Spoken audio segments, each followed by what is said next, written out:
Hello. Hi, everyone, and welcome to our GRIDtalk series for this month. This event is our first sort of exploration of doing industry research projects with recognised industry bodies. And the first one we're doing is with Praxis. So we're just going to give you a bit of an overview and the background about why we're doing it, and also hopefully a bit of a showcase and bring it to life for you. Quickly, the sort of GRIDtalk series, it's just our way of sharing best practice on P3M connected assurance. For those that are sort of new to the topic, although I've seen a few familiar faces on the list, it's just really the marriage of knowledge management and project management to help people deliver projects successfully and also help them develop successfully as well. So just our way of giving back to the sort of our clients, and obviously there might be a few new parties interested in understanding a bit more about it today. In terms of just to signpost, and it's probably from the feedback from last week's senior user forum, there were a few sort of open mouths when we gave sort of shared our views on how we're going to use AI to help empower P3M delivery, and also we've got a few prototypes that we've developed. We're going to sort of showcase that to everyone, not just the people that attended our senior user forum. And probably for that one, it's a little bit of us sharing our vision, but also it's also getting feedback, guys. So it should be a really good interactive session. But also we're kind of sneakily, it'd be great to get your input and feedback about how we shape how we're going to use AI in our platform. Okay, so without further ado, I'm Pip Morpeth. For those that don't know me, I'm the head of professional services for Method Grid. And let me introduce you to Adrian. Adrian, you have your short introduction. I'm the lead author of Praxis Framework. Been involved in project management for well over 40 years now, and got to the point where I'm hoping we can make a real difference to the way projects are managed. I think I think it's February, Adrian. I think I reached out and we first started this conversation, and we've been quite impressed with just how quickly we've come along. So for today's session, guys, I'll do just as usual format. I'll do a quick 5-minute run through about what is connected assurance and the problem that we're trying to solve. I'll also have to talk just a bit about really what our intent is in terms of doing these type of industry research projects, because there's a few other exciting projects that are in the pipeline. Adrian's kindly going to give us a quick overview of Praxis, just in case anyone doesn't know about the framework, and then hopefully we're going to be able to bring it to life in how can you translate best practice into an engaging playbook that teams can use to help deliver projects. That'll be on me to sort of bring to life for you. And at the end of the session, guys, there's sort of time for Q&A and input. Okay, so I'll just move forward. Very quickly, the problem that we help clients and are trying to solve within industry is, how do we help organizations reduce the cost of poor quality that comes from inconsistent service project delivery? Either gets too high or it's just sort of unacceptable. And I probably won't go through all of these points, but probably what was quite interesting this week, I've done a few sort of deep dive diagnostics with a few organizations this week, and different markets, different sectors, but same challenge. And predominantly, their main challenges were sort of point one, which was they recognise, we're sort of inconsistent in terms of how we deliver services to clients or how we deliver projects. Strong recognition that the way that the sort of assets and resources that they've made available to their teams just makes them not as productive as they could be. But what was quite interesting this week was Actually, what they really struggled with was point 4, which was, we've got proposals, but actually we struggle to really help clients understand how we deliver our services and build our expertise. And that was quite interesting. But also on point 8 around their IP, they kind of both sort of had the same feeling, where it's kind of, we're just surviving our head above water in terms of what is our IP in terms of how we deliver projects and services. So quite interesting, because it's totally different businesses, but same problems that are across. And the way that we're sort of, the 4 pillars that we use and we try and help clients resolve is, first point is obviously clarity on method, helping organizations, where are you, how well is it defined in terms of how you deliver projects and services. Second point is method compliance, which is, I think everyone has a challenge with, in terms of, how do I feel that my method is actually used by practitioners, used in delivery, or do I just feel like it's sat on the shelf and not used and translated into delivery. 3, around the people capability is, where are we? Have we put in the right things to help build a really well-skilled community of practice in terms of grades, competencies, and career paths. Second one is, in that area, is, how well have we integrated learning and education? We may have covered the sort of 10% of learning, but how well have we integrated learning and education into the method so that people have got access to those resources when they're in delivery? And the third point, whether you're a small team or whether you're a global team, how well do your resources collaborate in terms of identifying ways of improving work, or how well do they see an opportunity, translate it into a playbook that you can deliver and scale across different regions, different clients? Those kind of three points are kind of in people's gift, in terms of, if you run a function, that's kind of your 3 main levers that you can pull to optimize your capability. But the other key point that we help organizations with is okay, well, how well is audit and assurance actually integrated into the ways of working, but also how well is that team integrated with the overall delivery team? Because what we do is innately risky, and it's just making sure that audit and risk and assurance are fully integrated into the ways that we work.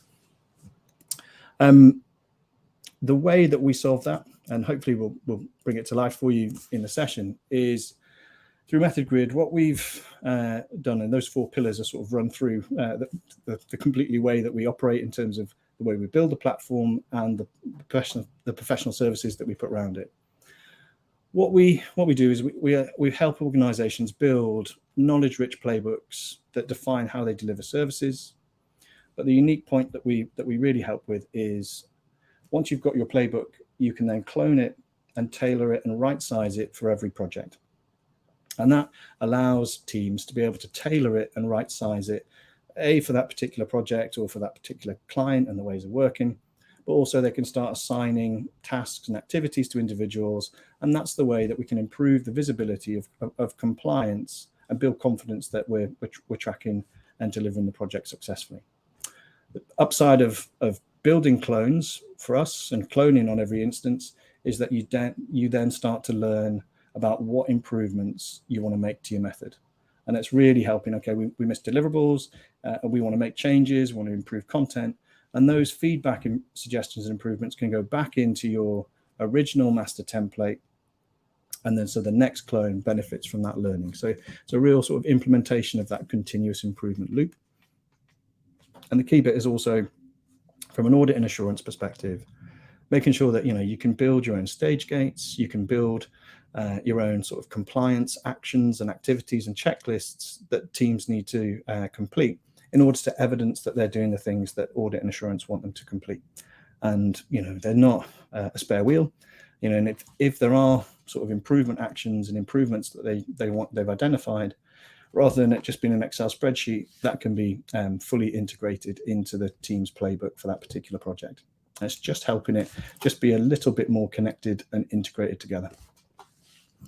So that's hopefully 5 minutes just on connected assurance. And I think for this project with Adrian, I think what we were really wanted to focus on is, well, how have I've got this fantastic framework that and a website of all this resources.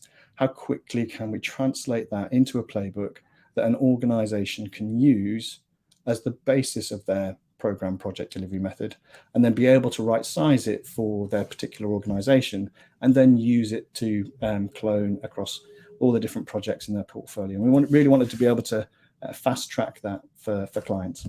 And so the sort of key focus in the demo will be looking at how we help facilitate that process within the platform. So that's just a quick overview of connected assurance.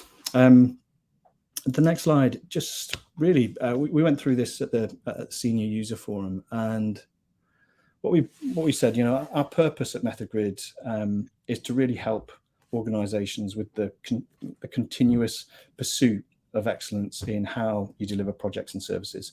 Unfortunately, managing a capability and developing a capability, it's not there's not a one-off fix. There is always something you need to do and optimize and help develop people and build your capability. So we really want to help organizations with the pursuit of excellence. And what we did at the start of the year is say, well, what can we do? How can we do more that really benefits and helps our clients in terms of translating industry best practice? How can they quickly adopt it, tailor it, and be able to use it very quickly?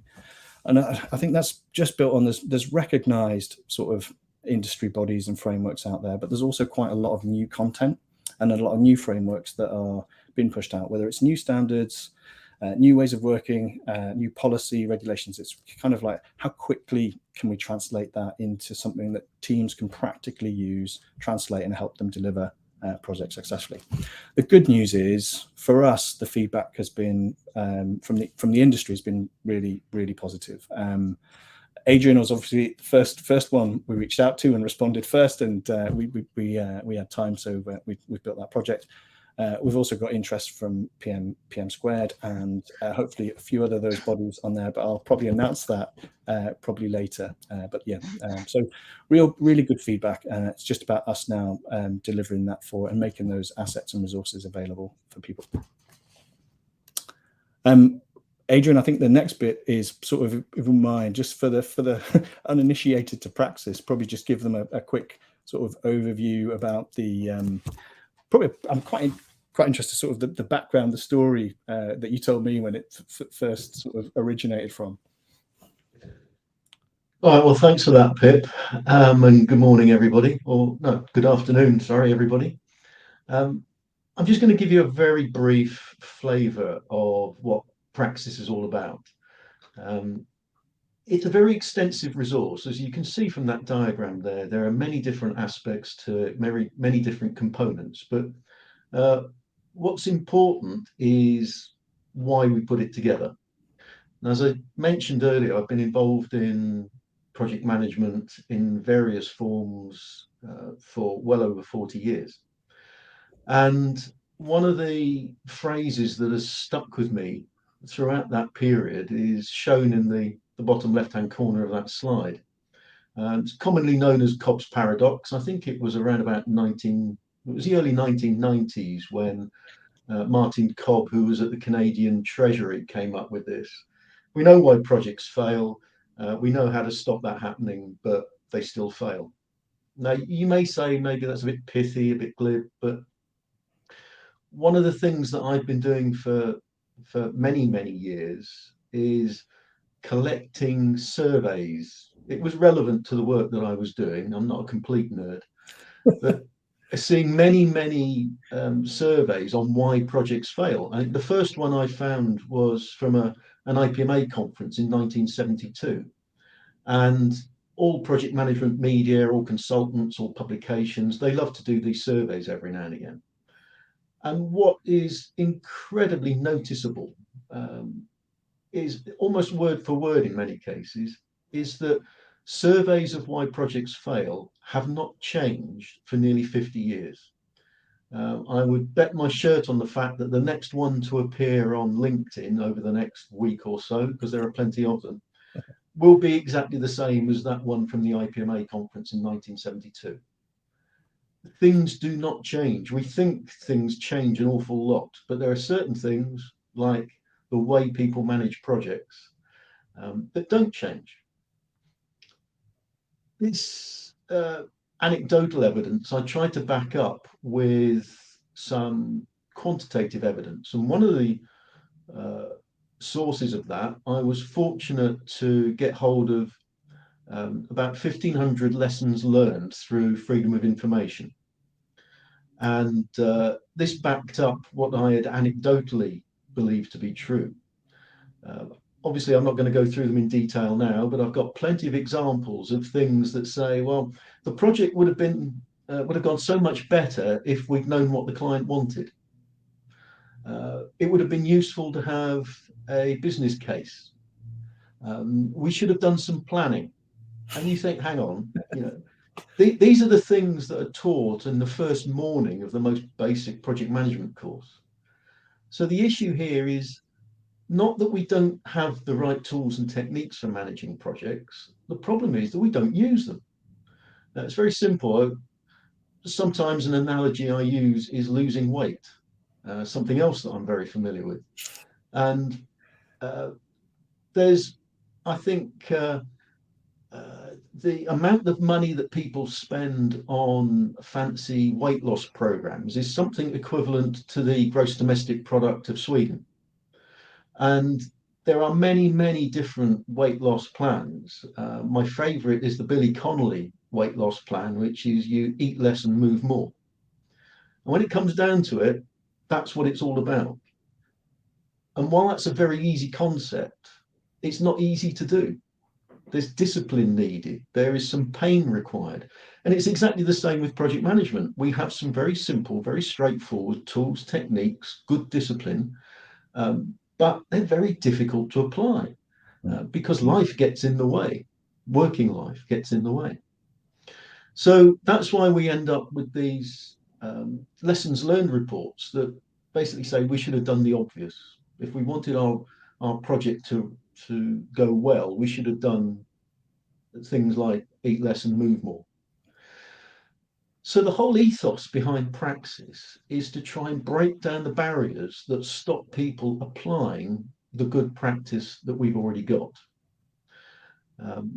And when you look out into the landscape of the many, many, many different guides that there are out there,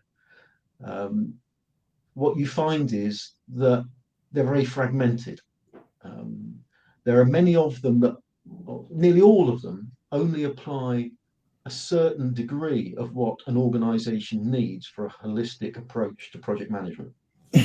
Yeah, Adrian, I found even some of the frameworks, when you try and apply them across program, project, portfolio, they kind of, even though they're sort of from the same body, they kind of use different terminology and different languages and themes that are across them. That sort of inconsistency just creates confusion between people, even especially if you're using multiple frameworks. Your job's really part of trying to translate it to try and make sense of it. I suppose kind of see that Praxis. Even when multiple guides come from the same authoring body, they still have inconsistencies, and that's all to do with the way in which these things are produced, but that's not a subject for today. So let's have a very quick look at a little bit more detail about Praxis. As I said, we wanted to break down the barriers. So what are the barriers? Well, I've just got a few here listed. Monday morning.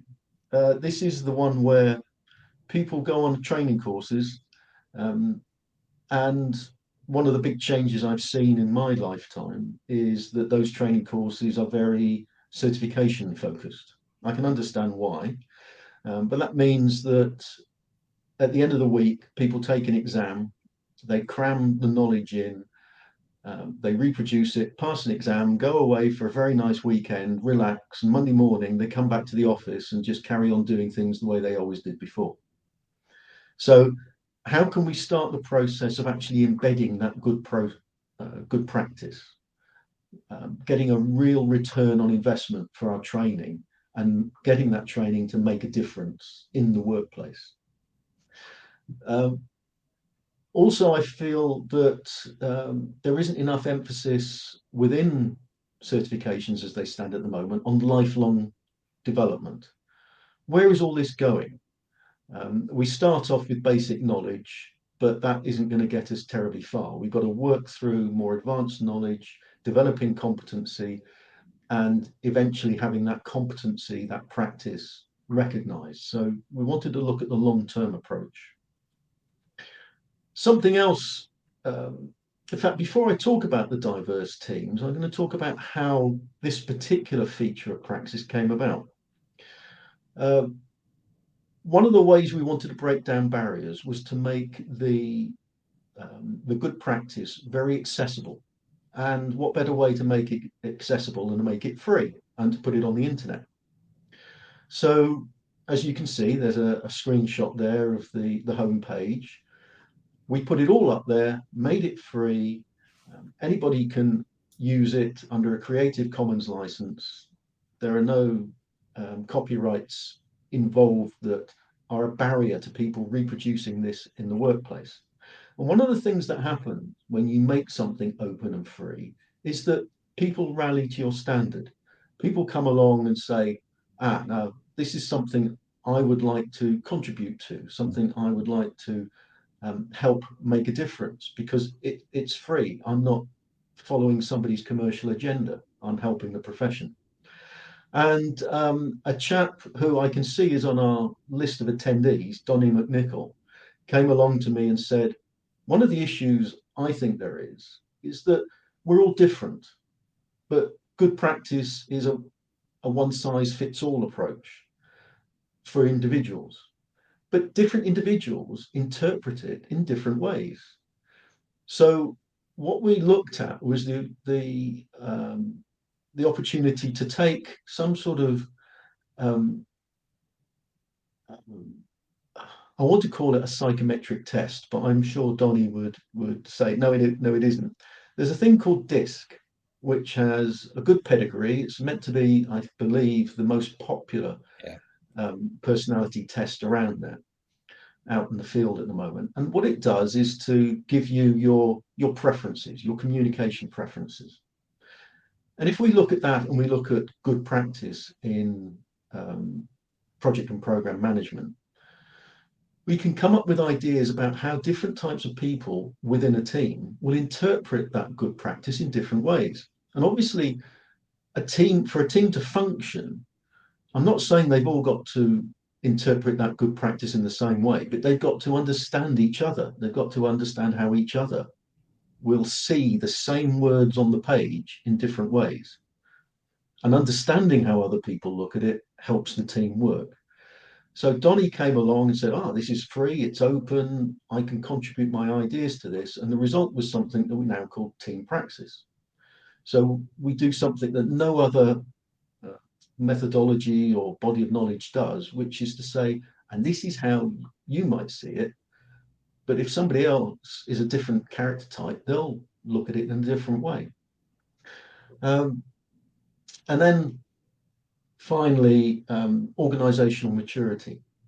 Now, we identified 4 areas that organizations need for a holistic approach.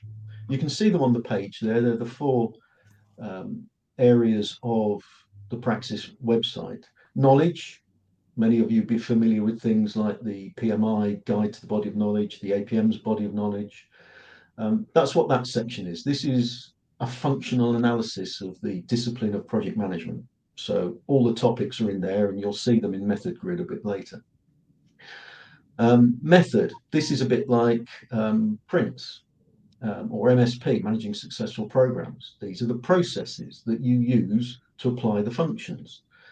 So again, anybody who's familiar with PRINCE and MSP will find this section very familiar. The difference is that we've said, let's integrate projects and programs, and let's also integrate it with a body of knowledge. We also need competence. Individuals need to be competent. And what we have there is a whole list of competencies and say, well, this is what competence looks like. And then the 4th section, capability maturity. So we get the competent individuals, but collectively as a team and as a series of projects in our programs and portfolios, That's what gives you a mature organization.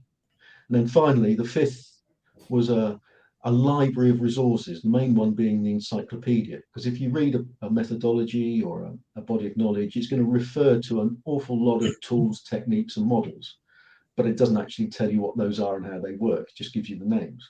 We've got the online encyclopedia that allows you to dive into the detail. So what we've done is to provide an holistic set of good practice. And yeah, I don't like using the word best practice because it's never best. It's only good. You then have to adapt it to make it the best for a particular context. And we've integrated all that, used the same terminology across the board, and made it completely free. So there's just a little bit more detail on a few of those things that I've referred to. So we've got 4 extracts here from something we call the Praxis pathway. The Praxis pathway is an interwoven series of paths of 3 types: individual, team, and organization. So for the individual there, we've got 4 levels of certification. So this is about saying, if you start off learning about this, there is a path that takes you all the way. Foundation, practitioner, very common in the marketplace, those 2 levels. They're about knowledge. They're about developing knowledge, understanding how to apply that knowledge in certain circumstances. I'm going to stop there for a moment and come to the other 2 in a few minutes, because bottom left there, we have something which is an online checklist. And when I say the word checklist, I can imagine people going, oh no, bureaucracy, box ticking, I hate this.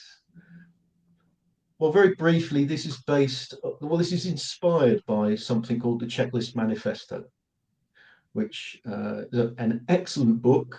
And it's written by a guy called Atul Gawande, a surgeon who was asked by the World Health Organization to improve surgical mortality around the world. It's one of those things I could do a whole presentation on that, but suffice it to say that Atul Gawande produced a series of checklists which are now in common use in the NHS and most other health services around the world. And it resulted worldwide in a 40% reduction in post-surgical mortality. Now, project management's rarely life or death. This was very literally life or death, made an enormous difference, so I think we can learn from it.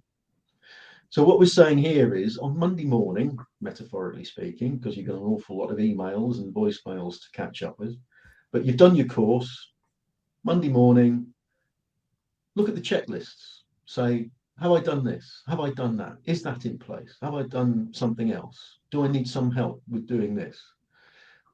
This is the start of the discipline, I accept painful discipline, of taking the theory that you learn on a course and putting it into practice. And yes, it's a boring checklist, but that's what you need. That's a discipline you need to get stuff embedded in the workplace. Once it becomes habit, you don't need the checklists anymore, but it's hard work getting it to become habit. In the middle there, we've got a little graphic that talks about the 4 personality types: blues, reds, greens, and yellows. We're all a combination of these, but we have a dominant type. I'm a red. Donnie, I worked with to put this together, is a yellow. So we had to understand each other's different perspective on the work and how the project should be run.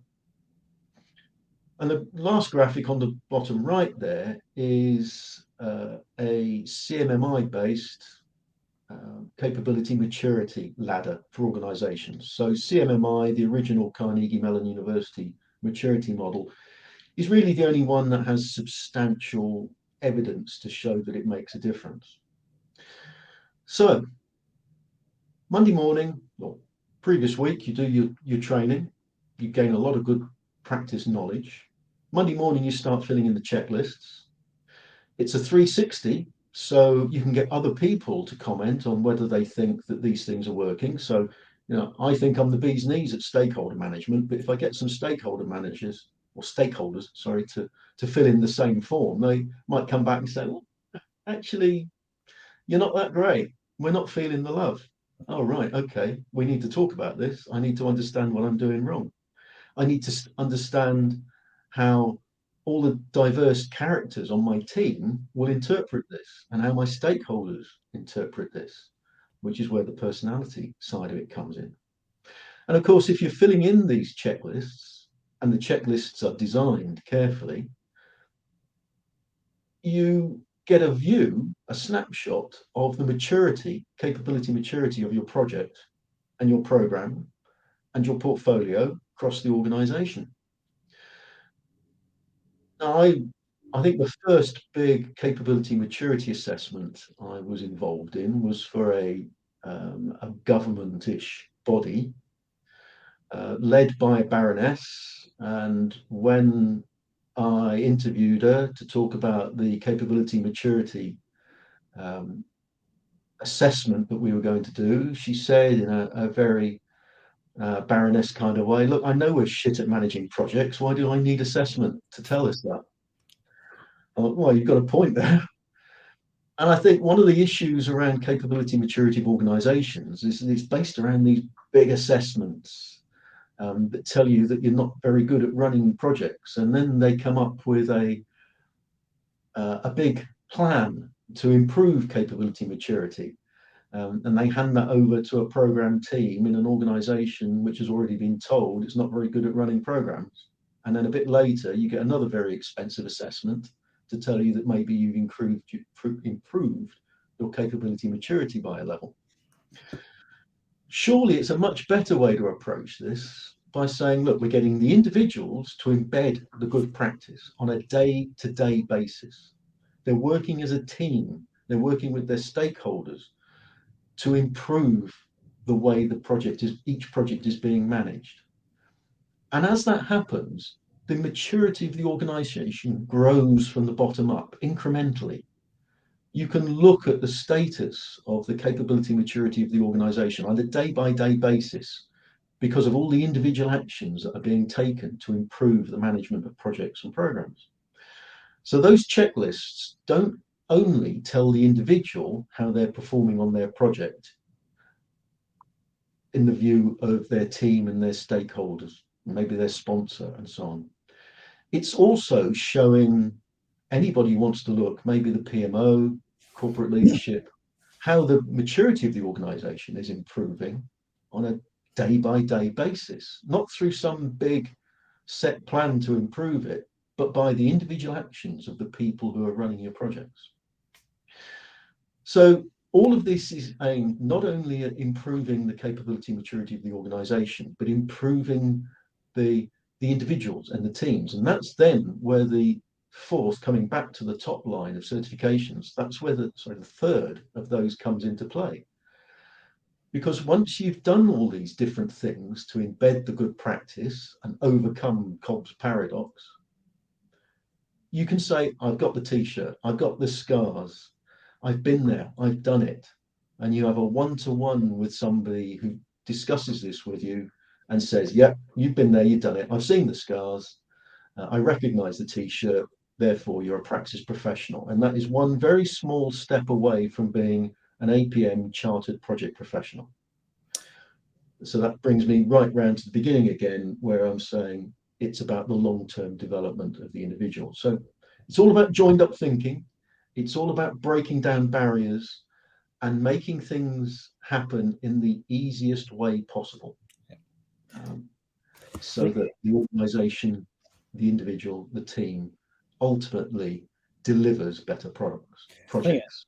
And Adrian, I think probably what excited us about this project was for you guys to have the sort of classroom training and that sort of long-term development path created. What kind of excited us about this project was helping translate a lot of that knowledge and learning to be able to be built, and checklists and links to be built into the playbook that actually, you know, if you're delivering a project using Method Grid, you're not having to go everywhere to find it. You've actually got that access to that knowledge very quickly at your fingertips as you're delivering the project. And that's why I was so pleased when you contacted me in February, because another piece of this jigsaw is saying, well, we've provided this vast compendium of information in Praxis, but holistically, organizations need to use their own internal stuff as well. They need to link the two, and they need to make it all very accessible, because it's not a one size fits all. You've got to take from Praxis what you need for each context and make it work for you. And we had produced something which was very simple. We called it Praxis Local. That's a few screenshots in the bottom left-hand corner there, which was basically a hyperlinked PowerPoint file, saved as a PDF, which was sort of the tip of the iceberg of Praxis. It was the little gateway that you could have on your PC, which summarized lots of different elements and then linked to the website for the detail. As I say, all it was a hyperlinked PowerPoint file saved as a PDF that you could download for free, put links into your own material on your own servers, take out the bits you didn't want, add in some stuff that you did want, and start to tailor this front end to the framework. And then Pip phoned up with a far more sophisticated approach to this and said, would you like to work with us to put this together? And I bit his hand off. I said, yeah, of course I would. This is another way, and this is another big step to breaking down those barriers to implementation, the translation from the theory to the practice, and from there after making a difference. Yeah, I mean, and that's what I'm excited about. Yeah, no, I mean, Adrian, it's sort of we see it a lot of times. It's kind of a lot of companies, or you try your best with static content, but it's very difficult to be able to then translate that and into an engaging playbook that allows teams to basically translate it, adapt it, right size it, even for their organization. But then taking it further on, being able to then use it and tailor it for each individual project. And that, I just thought it'd just be we both sort of left the conversation knowing that it'd be quite an exciting project for us to build. Probably for me now is probably try and bring that to life for everyone in terms of what the experience is that we're looking to deliver. And I'm standing on the heels of Alice here, who's one of the consultants that's worked with Adrian to build this, and it's absolutely phenomenal what we've done. So very quickly, what we've worked with Adrian to do is basically translate Praxis into a playbook that organizations can access and use to be able to tailor it for their organization. Once you've tailored Praxis, you've got your new project delivery method. You can then use that instance then to be cloned and used for every project. So if I'll just bring it to life, hopefully, I'll just quickly, let's bring it up on the screen. Hopefully, guys, you can see that. So we've built this instance just for help me and Adrian build Praxis. But the key aspect of it will be is we'll make Praxis is a free resource. So it will be available within the sort of method grid store, and you can see it here. And this would allow any organization just to go and quickly create their own instance of the Praxis framework. I won't clone it here. We did one. Here's one we did earlier. And by clicking on that clone, you'll instantly get access to your own Praxis framework. And what Alice and Adrian have done is help us translate it into a grid. So for those that have not seen grids before, we can plot the different life cycles. So the Praxis life cycle: identification, definition, delivery, and closure. And we've also then broken down, we've just translated Praxis into a set of themes. So the life cycle, there's governance, organizational management, and stakeholder management. But then what we wanted to do was, okay, well, how do we translate all of the knowledge and guidance areas within Praxis? So the blue ones here represent guidance. So I'll just use stakeholder management. So this allows, to say, look, this is what stakeholder management is. here's the links to the competency, the capability, and the Praxis team links that you might want to access for that particular capability within Praxis. But then also there's obviously naturally the method aspects of it, but also the templates. So you can have a look at there's a develop the stakeholder management plan activity. And there's also the stakeholder management plan. And so the activities are green. And this is here's your activities, the quick description. We've also built in sort of video explainers for some of the elements. So if I hopefully click on here. Hello, and welcome to this video explainer on the purpose of a stakeholder management plan. A stakeholder management plan is a structured approach to identifying, analyzing, and managing stakeholders in a project. I won't play all of it, but for us, we wanted to make the playbook really engaging and also use that knowledge and training so that people had access to that as they use the playbook. But so you can see that there's video explainers, there's the key tasks and activities that you need to complete, and also look, here's a deliverable. So if I go and click on the deliverable, you've got access to a sort of product description based breakdown, which is the purpose. Here's the templates that are available in Praxis, and the quality criteria, quality responsibilities of who should do it, etc. And also sort of a workflow. We've kind of workflowed what input from, input to, and that also works for activities. And the bit this is built for is if you wanted to quickly build your own project program management method, you've got now something that gives you at least very good 80% of all the standard deliverables, all the activities that you need to be able to build your methodology.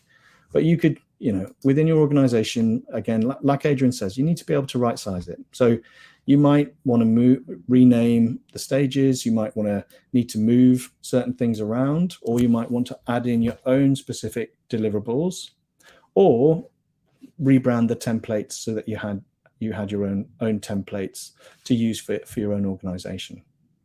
But once you've edit this one, and I can call this now. This is our company. Oops, this would become our company project delivery method. There we go. And so I've used the Praxis is the heritage, and now I've built it and right-sized it and adapted it for our own needs in the organization. But also the power of Method Grid is really that, okay, well, you've built my method now, but then what you can then do for every project within your portfolio, you could then clone this tailored organization specific instance.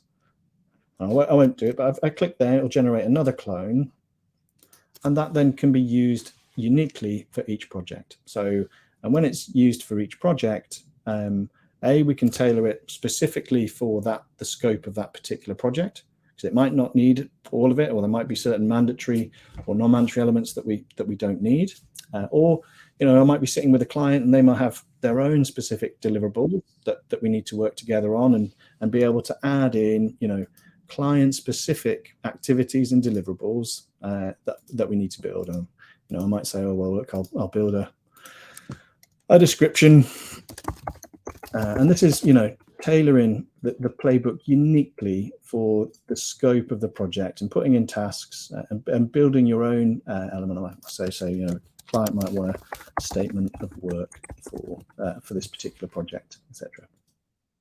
That would then be you're customizing and right sizing, and this is the bit we really want to help teams with, is helping teams take ownership of the method and bring their expertise and on building how we're going to deliver this project successfully, rather than trying to tell them everything, or it's too rigid that I can't move things around and adapt it and own it.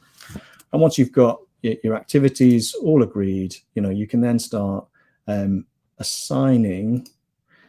There's only Adrian. There's only us four in this organization, but you can then start assigning individual tasks and activities to teams.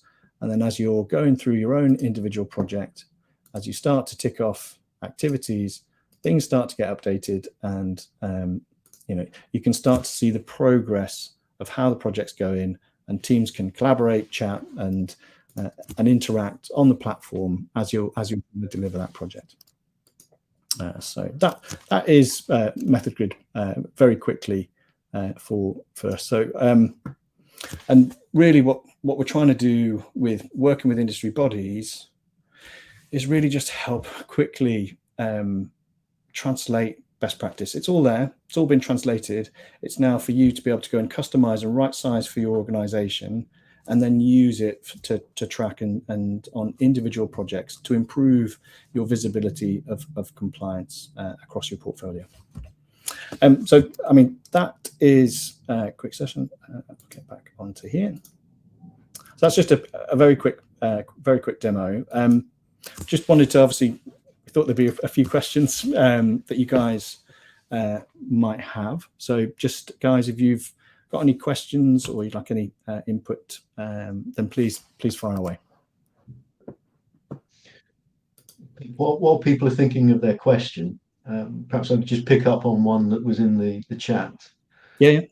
Mark asked about team Praxis. Do you think it's necessary for every team member to know and share their personality types so that everyone is aware? And I've replied to that in the chat. You could do. Donnie and I understood that I'm a red, he's a yellow, and that gives us different perspectives on the project. But I think what we've done in Team Praxis is to say, well, if somebody's a red, they will tend to look at stakeholder management in this way. If they're a yellow, they'll look at it this way, and same for blues and greens. So I don't have to know that Joe Bloggs is a blue. What I'm gaining understanding of is how different people internalize good practice in different ways. Once I understand that, I'm going to listen to the members of my team in a different way, and I'll start to recognize traits of blue, yellow, green, and red. And as I say, we're not all just one color. We're a mixture of different colors, and probably on different days you might express more of your tendency to one color than another. But it's about just breaking down that barrier of thinking that everybody's going to think about this the same way as I do. Once you get over that barrier, then you can start to think more about, oh yes, I know, she's looking at this from this angle, and I need to recognize that. Or he's looking at it from this angle, and I need to recognize and work with that. You know, as a red, I'll admit I'm a red, so for me it's just, let's just get it done. Right, I've decided very quickly that this is a really good idea. So Pip, Alice, can we just get it done? Let's not talk about it too much. Let's just do it. But that's not the way everybody works, and you have to accept that and recognize it and tailor your approach accordingly. I think, Adrian, what we really found, I mean, I think we started February, and very quickly we worked out how to quickly translate Praxis into the framework, which was great. But also, Alice, to her credit, sort of, we pointed AI at the Praxis Framework website to help us quickly translate and build the content within the playbook. And that really helped us sort of build Praxis in probably what was probably maybe 4 to 6 weeks in being able to translate it into a playbook, which was great for us in terms of demonstrating the value of AI.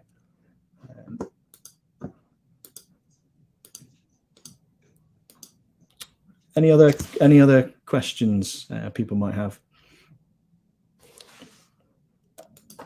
Just in terms of, I mean, we're still, I think, Adrian, we've still got a few more elements to build and review, but I think it's still on target that we're going to release this resource at the end of May. In terms of so that everyone in the Method Grid family will get access to the Praxis framework, and then we'll move on to the next industry research project.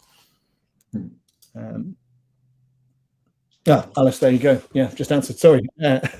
Thanks for that. So yeah, and I think we're going to try and add a few more video explainers into the mix as well, just to make it a more interactive playbook.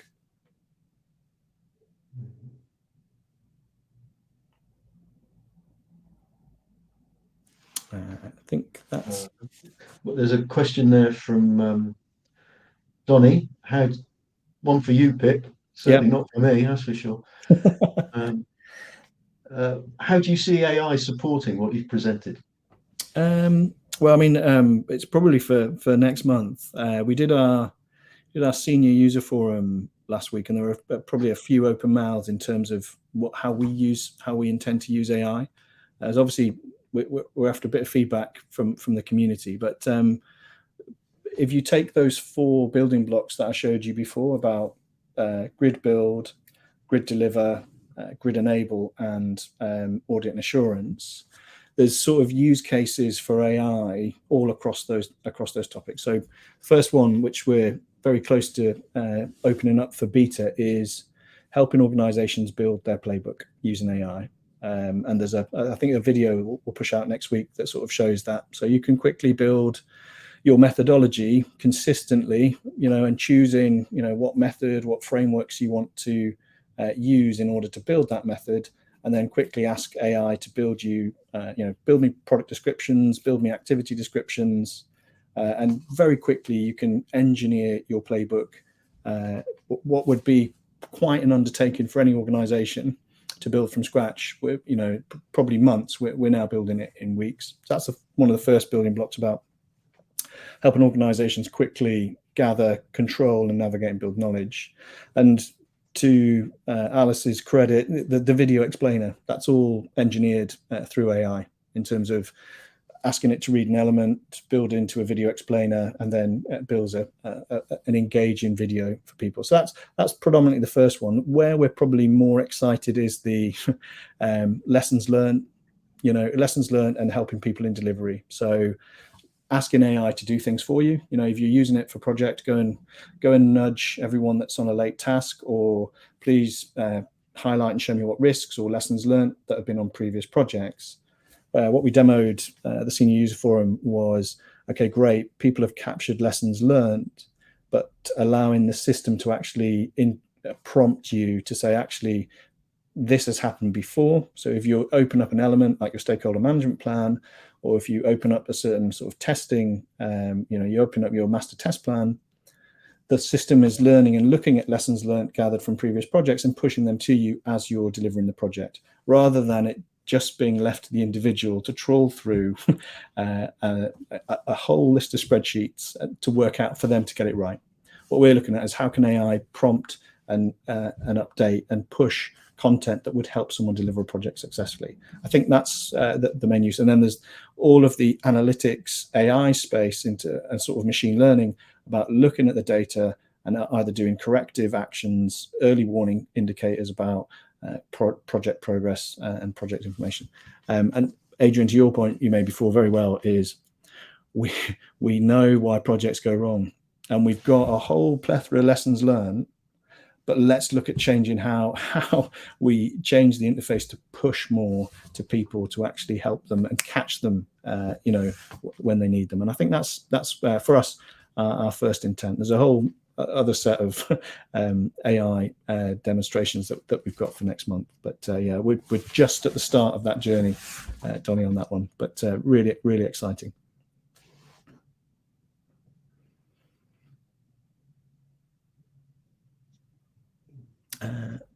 Cool. I don't think there's any more questions. A lot of praise. So, oh yeah, and there's a few people that attended the senior user forum that sort of enjoyed the session that we done. I would say that even through the team, they've added a few more to be added to next month's demo. So it should be really interesting. But it's for us to share, and it's us to get feedback from you guys as well about where we take it and how we best use and leverage that technology. Got a few minutes left.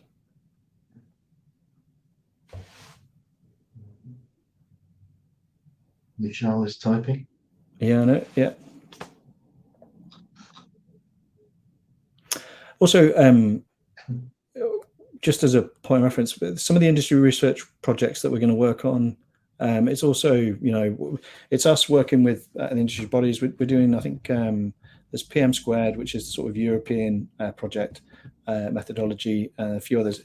If any of our clients obviously want to come and work with us and work with those bodies, please, it's a really great development opportunity for sort of graduate resources to work and develop and build methodology. So I'll also put that out there as a way, if you're interested in helping us collaborate and put this content into MethodGrid, that's also another option we'd be really keen to explore.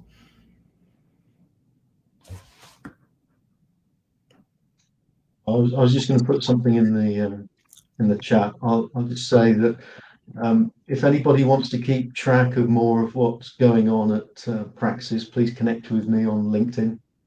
I'll be happy to accept any invitations, and I like to connect to more and more people who are involved in PPM, because then I can see what they're liking and posting, and it just keeps me up to date with all the different trends and fashions and that are going on in the world of project delivery.